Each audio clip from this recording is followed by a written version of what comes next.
Big boss Malayalam season 7 ഇന്നത്തെ വേറൊരു പ്രൊമോയും കൂടി വന്നിട്ടുണ്ട്. ലാലേട്ടൻ വന്നിട്ട് ചോദിക്കുന്നു, ഈ പ്രാവശ്യം ക്യാപ്റ്റൻസിയിലേക്ക് മത്സരിക്കുന്നത് ആരൊക്കെയാണെന്ന് ചോദിക്കുന്നത്. അപ്പോൾ ലക്ഷ്മി, ജെസ്സിൽ, ആദില ഇവർ 3 പേരും എണീറ്റ് നിൽക്കുകയാണ്. എന്നിട്ട് ലാലേട്ടൻ അപ്പോൾ ചോദിക്കുന്നത് ജെസ്സിലിനോട്, ജെസ്സിൽ ക്യാപ്റ്റനായ എന്തൊക്കെ മാറ്റം കൊണ്ടുവരുമെന്ന് ചോദിക്കുമ്പോൾ ജെസ്സിൽ പറയുന്നത്, ഞാൻ റൂൾസൊക്കെ ഒന്ന് മാറ്റുമെന്ന് പറയുന്നത്.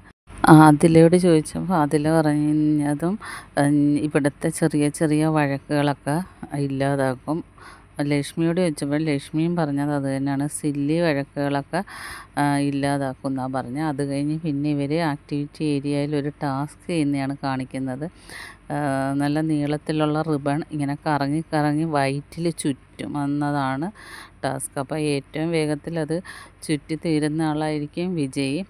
ബാക്കി അപ്ഡേറ്റുമായിട്ട് വീണ്ടും കാണാം. എൻ്റെ ചാനലൊന്ന് സബ്സ്ക്രൈബ് ചെയ്യണം.